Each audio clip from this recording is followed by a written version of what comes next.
A Navy story. In the summer of 1955, I was stationed aboard the HMCS Sioux.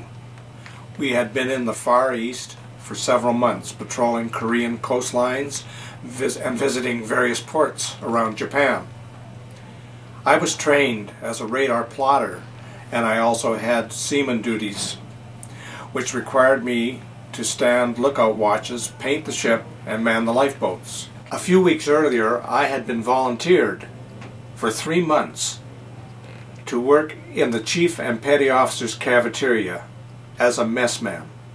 This duty required me to serve their meals and clean up their cafeteria and wash the dishes. This wasn't at all what I joined the Navy for. And now, after we've been at sea for many days, we're on our way to the port of Hong Kong. It was an extremely hot day, and it was just before 12 noon, and the off-duty crew were in their best dressed uniforms having lunch in the cafeteria, very anxiously awaiting to go ashore the minute we tied up. About 1/3 of the ship's company were on duty, me included. We had to keep the engines going, steer the ship, tie the ropes, lower the gangplank, and here I was on duty serving lunch. We wouldn't get to shore until all our chores were done. What a bummer. By the time we got ashore, all the pretty girls would be taken.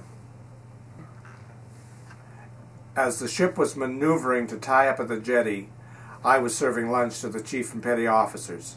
They were wearing their best shore-going uniforms and anticipating that first pub or the smile of a pretty girl. And here I was serving corn chowder. I was serving corn chowder out of uniform and wearing flip-flops again.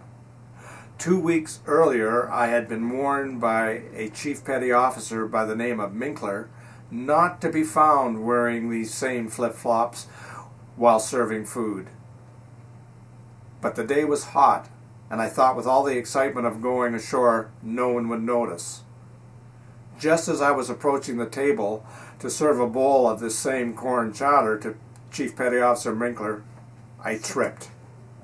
The bowl of corn chowder went flying through the air like an alien flying saucer and landed upside down on the tip of Chief Minkler's head. There was hot corn chowder all over his head and hair. Corn niblets were dripping off the end of his nose and soiling his best going ashore uniform. As I tried to wipe the corn chowder off his uniform and the niblets off his face, I thought how much time I was going to be spending in the brig.